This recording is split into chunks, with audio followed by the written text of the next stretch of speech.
Guys, good morning. So, magta-try tayo mag-Uber ngayon. So, ito, pwede na to. $11 for 6.5 kilometers sa Walmart. 2 items. Pwede na to. Accept.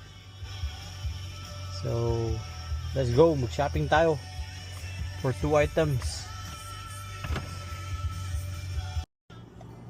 So, titignan natin mga guys kung magkano may ipon natin for 4 hours na mag-Uber. So ngayon is Friday, May 22. So meron tayong first pick up sa Walmart, 2 items for $11. 6.2 kilometers lang. So pwede na yun, at least 1 kilometer. Tinatanggap natin is 1 kilometer, $1 per kilometer ang kinukuha natin. So samahan niyo ako guys, let's go. First pick up done. So may second pick up tayo mga boss. $12, 5 kilometers. So subway. So pick up natin, let's go. So na-pick up na natin guys. So 2 kilometers lang pala for $12. Let's go.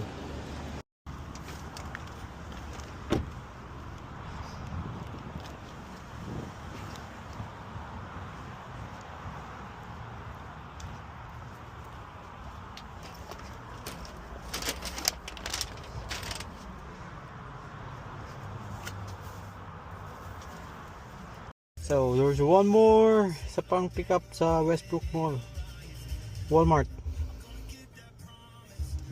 2 kilometers, 2.9 kilometers. Let's go.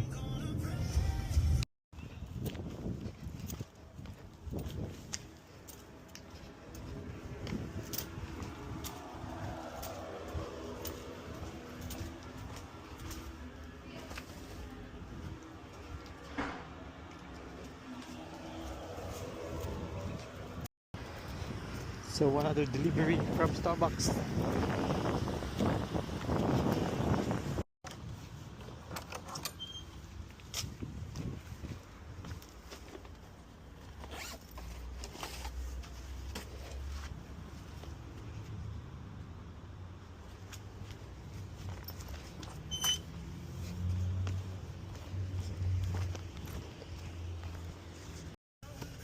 Pick up tayo Pizza Hut.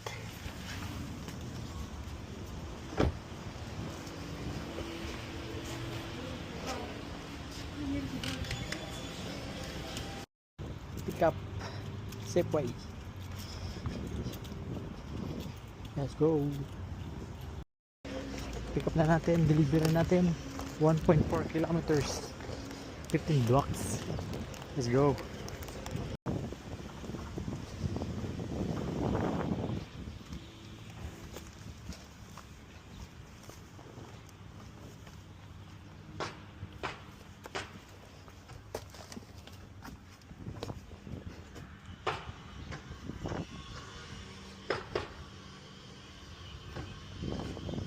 So yun mga paps, tapos na tayo mag-Uber.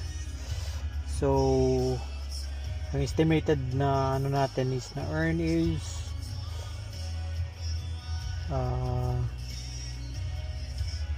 online tayo, active tayo 2 hours and 26 minutes, almost 3 hours na pag-Uber. Meron tayo $46 na. So meron pa akong dalawang delivery na after 1 hour mag-update siya para sa tips. So estimate ko doon is $13 pa.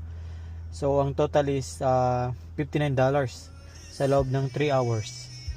So ang tinakbo ng sasakyan natin is 37 kilometers total sa loob ng almost 3 hours ng pag-Uber. So sa tingin nyo, sapat ba yung kita natin na almost $60 sa 3 oras? So papatak siya ng i-less natin yung gas, siguro papatak siya ng 15 per hour. So not bad para sa 3 oras. So yun lang mga paps. So drive safe.